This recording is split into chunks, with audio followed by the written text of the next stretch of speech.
BlizzCon is kicking off in just a few minutes at the time of recording, but before we get into all that juicy stuff, as I fully expect to be talking about BlizzCon for the next couple of days, we have some financials from Activision Blizzard, and they have revealed some interesting stuff in their Q3 2016 financials report. And they revealed that thanks to both Overwatch and World of Warcraft, Blizzard had its highest quarterly online player community in its history, with an impressive 42 million monthly active users. And this figure was up about 25% quarter over quarter and 50% year over year, meaning that they have more than doubled their monthly active users in just 2 years. Now, they also reiterated Legion's success. Of course, it has sold through 3.3 mil on day one, which has matched all-time records achieved by the previous expansions, and the Legion expansion helped grow the franchise's monthly active users by nearly 30% over the last quarter. However, it doesn't stop there for Blizzard, as they also reached all-time engagement records with record weekly and daily active users, unique users and playtime. Now, of course, I don't have any subscriber numbers here for World of Warcraft, as of course they have stopped revealing sub numbers about a year ago, and they're going for monthly active users instead. They also reiterated some previous things about Overwatch, for example how it's its fastest selling game and it's fastest to ever reach 20 million players globally and all that good stuff.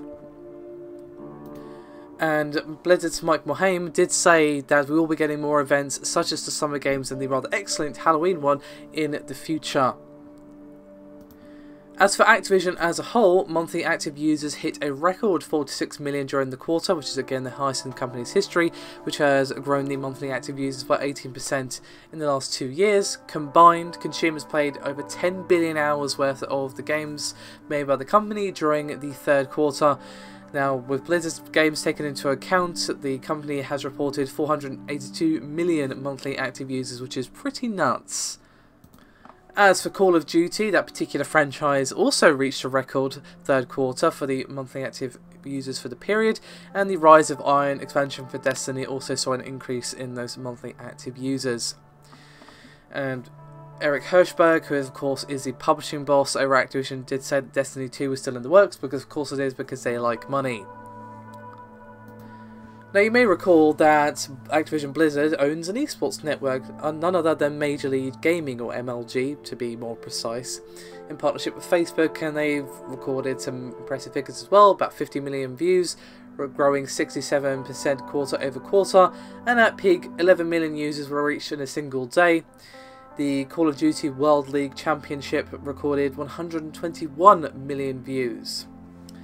Now, with all that out of the way, let's move on to the hard financials, shall we, as revenues from in-game content reached nearly $1 billion in Q3 2016, which unsurprisingly led by World of Warcraft Legion, Overwatch's Summer Games, and the One Night in Karazhan expansion adventure for Hearthstone, which did perform better than its predecessor. Now, the number of in-game content purchases, for DLC and other such things in games like Call of Duty did more than double year to date, and the average revenue per customer also increased with Season Pass and Map Pack purchases. Net revenues for the company for the quarter ending September the 30th did come to $1.57 billion, which is up 57% compared to the $919 million in Q3 of last year. As for digital revenue, we have another hit record for the quarter of $1.34 billion, up 18% over the last quarter and 114% year over year. Net revenue is $1.1 billion, up 15% year over year, and 444 million in operating income, a 78% increase year over year.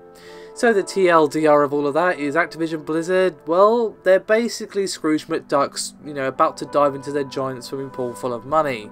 So, there you have it. Congrats to both Activision and Blizzard, and especially to Blizzard from me.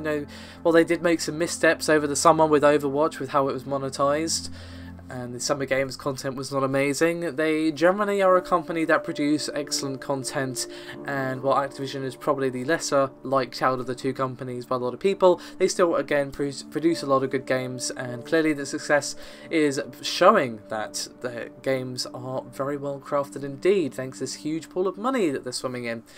Regardless of all that, thank you very much for watching, and I'll see you next time.